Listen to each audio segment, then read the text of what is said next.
ചെറിയ വയസ്സിൽ മങ്ങിലാക്കുന്നുണ്ടായിരിക്കുന്ന നബി സല്ലല്ലാഹു അലൈഹി വസല്ലം തങ്ങൾ ചെന്നു. ബഹുമാനപ്പെട്ട നബി സല്ലല്ലാഹു അലൈഹി വസല്ലം ധാരാളം ഹദീസിൽ ചെന്നു. മൻ തസവ്വജ ബിംറഅത്തിൻ ഫഖദ് അഹ്റസ സുലുസൈ ദീനിഹി ഫല്യത്തഖില്ലാഹ ഫി സുലുസിൽ ബാഖി.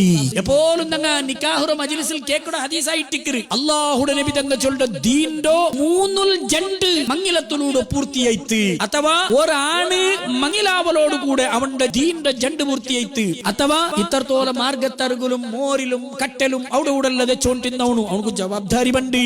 അവന് 8 ಗಂಟೆ 1 ಗಂಟೆ ഔത്തുകു ചേർറ നയിക്കണു ചെളുടെ ബോധബണ്ട്. നാണ് നണ്ട മക്കളെ എതിർലെങ്കിലും ഒരു നല്ല മാതരിയോഗ്യ ജീവനാക്കണു ചെളുടെ ബോധബണ്ട്. ഇങ്ങനെ ലൈഫിൽ ബോധവും ഉത്തരവാദിത്വവും ഉണ്ടാക്കുന്നതായിട്ടിക്കറ് നിക്കാഹ്. അങ്ങനെ ചമനത്തെ ഹറാമറ തൊട്ടിട്ട് മങ്ങില തടയിരുട്ടായിട്ടിക്കറ് ഹബീബ് നബിയുനാ റസൂലുള്ളാഹി. തൗഫീഖില്ലാത്തോ കൊറിയ ജദ്ര പിടിച്ചുകൊള്ളാറ് കിളവായിട്ട് 75 വയസ്സായെങ്കിലും ഓങ്കിടതിന് പാട്ടില്ല. അങ്ങനെ വിശേഷിച്ച് എന്നിട്ട് ഫലമില്ല. അള്ളാഹു കാക്കട്ടെ.